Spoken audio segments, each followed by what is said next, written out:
Marcus Rashford has quickly become one of the most talked about names at Barcelona this season. Now, Manchester United have sacked head coach Ruben Amorim, following a run of disappointing results and internal conflicts. We are being the worst team, maybe, in history of Manchester United. I know that you want headlines, but I'm saying that because we have to acknowledge that and to change that. So here you go, your headlines. Sometimes I hate my players, sometimes I love my players, sometimes I want to defend my players. I think I cannot, this is my way of doing things, and I'm going to be like that. Sometimes I want to quit, sometimes I want to be here for 20 years, sometimes I love to be with my players, sometimes I don't want to be with him. The decision could have a direct impact on Rashford's future, as the forward is currently on loan at FC Barcelona, raising the possibility of a return to Old Trafford. In fact, according to Sport, the English attacker's future has entered uncharted territory after United's decision to dismiss Amorim. Rashford left Manchester United following ongoing disagreements with the Portuguese coach over the past year. After spending the second half of last season on loan at Aston Villa, he completed a move to Barcelona in the summer. Rashford's future at Manchester United had seemed almost settled under Amorim. The rift between player and coach had become irreparable, and the club chose to back the manager, viewing him as a cornerstone of a long-term project. In that context, Barcelona secured a €30 million purchase option as part of Rashford's loan deal. The Catalan club initially planned to pursue a permanent transfer, encouraged by Rashford's strong performances, while aiming to renegotiate the financial terms. Amorim's dismissal, however, could change everything. Manchester United are now reassessing the situation and may consider bringing back one of the most talented players to come through their academy to spearhead a new sporting project.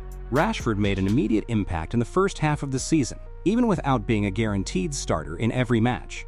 Across all competitions, he has recorded 7 goals and 11 assists, placing him among Barcelona's most productive attackers. Whenever Hansi Flick has called upon him, Rashford has delivered, whether by scoring, creating chances, or changing the tempo of games off the bench.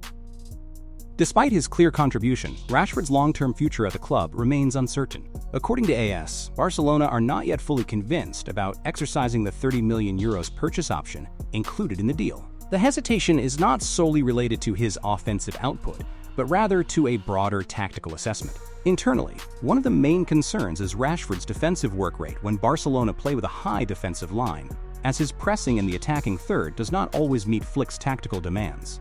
That said, the club has acknowledged a noticeable improvement in recent matches, with Rashford showing greater commitment off the ball, better positional awareness, and more consistent defensive contributions. Supporters of keeping him point not only to that progress, but also to his strong integration in the locker room and the bond he has built with the fans.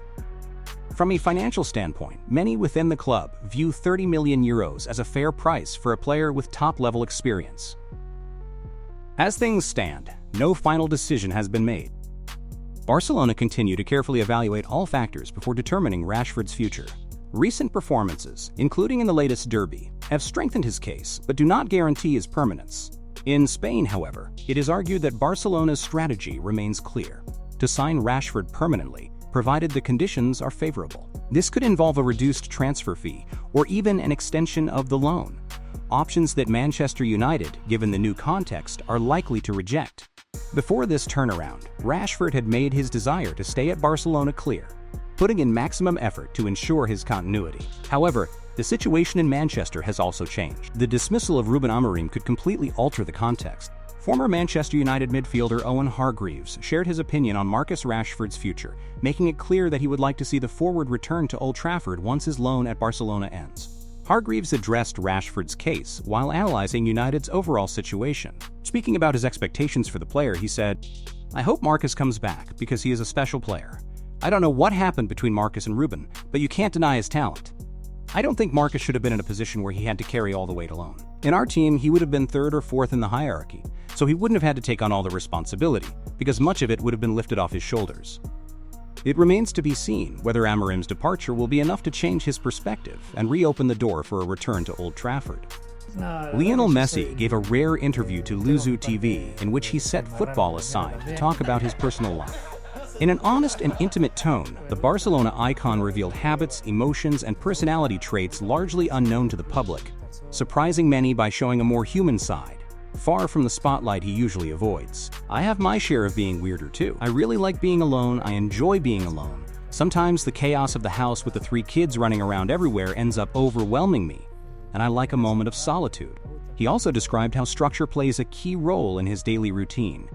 Any disruption, however small, can affect him more than expected. Speaking openly about this side of his personality, Messi explained, "I'm very structured. If I have my day organized in a certain way, and something happens in the middle that changes everything." The most emotional part of the interview came when Messi revisited his contrasting experiences with Barcelona and the Argentina national team. Despite dominating European football, he struggled for years to replicate that success with Argentina, a period filled with criticism and pressure. Looking back, he admitted, "At Barcelona, I was doing spectacularly well. But when I went to Argentina, I was a weirdo. They booed me, I did badly, we didn't get the results." Messi acknowledged that the hardest part was not the criticism itself, but how it affected his loved ones. "The ones who suffered the most were my family, because they were the ones who stayed in Argentina. They watched the programs, listened to the criticism, and dealt with many things that I didn't know about because I didn't see them." He concluded with a reflection on resilience, saying, "But they were aware of everything, and they suffered a lot." For me, day-to-day life made me think about the following. The highlight of all this was when Messi finally silenced the critics by winning the 2022 World Cup in Qatar. In addition to lifting football's most coveted trophy, he was named the tournament's best player, surpassing Kylian Mbappe in a historic final. Widely considered one of the greatest, if not the greatest, World Cup finals of all time. Will Messi win the 2026 World Cup? Will Rashford return to Manchester United? Barcelona is close to confirming the loan signing of João Cancelo from Al Hilal until the end of the season, without an option to buy, taking on around €5 million in wages. The Portuguese fullback, however, wants to stay at the club after the loan ends and is willing to significantly reduce his salary to make the deal possible. Cancelo has always prioritized returning to Barcelona and sees these 6 months as crucial to proving his worth. Although he is under contract with Al Hilal until 2027, a termination is not out of the question. His continuation will depend on his performance and Barcelona's financial situation, and could directly affect the future of Hector Fort, a product of the club's academy. Barcelona begins its defense of the Spanish Super Cup title today against Athletic Club in the semifinals in Jeddah. Hansi Flick emphasized in a pre-match press conference the importance of the tournament and also commented on the potential signing of João Cancelo. "This tournament is a bit different from Germany's, but I like it. There are 4 teams and we did very well last year. Winning the Super Cup gave us energy for the entire season, and that's what we want this year. I told the team that there are 2 games left to win the title. That's motivation enough. At Barca, we want to win titles. That's what the club and the fans want. We're here to succeed. I spoke with my team, and we believe that when Ronald returns, we'll have good options in defense. João can play on either flank.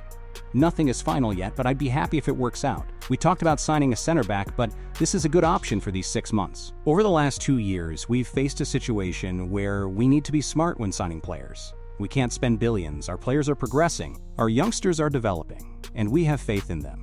Now we have the opportunity to bring in a veteran. I would be grateful if he comes. There is also strong competition for the starting number 9 spot, with Ferran Torres standing out, while Robert Lewandowski continues to show that he remains a key player despite his age. At a club like Barca, there are 2 top-level players for every position. Ferran has done well and scored goals, but Robert has too, Flick said on the matter. Both have a good attitude in training, and when they're on the bench, Luis scored the 2nd goal in El Clasico. That's what I want to see. Everyone has to give their best for the team. According to Sport, Robert Lewandowski has, for the first time, opened the possibility of moving to Saudi Arabia at the end of the season. With his contract expiring and already 37 years old, the striker is in a period of reflection, especially due to a reduced role under Hansi Flick, who has been using more rotation in attack.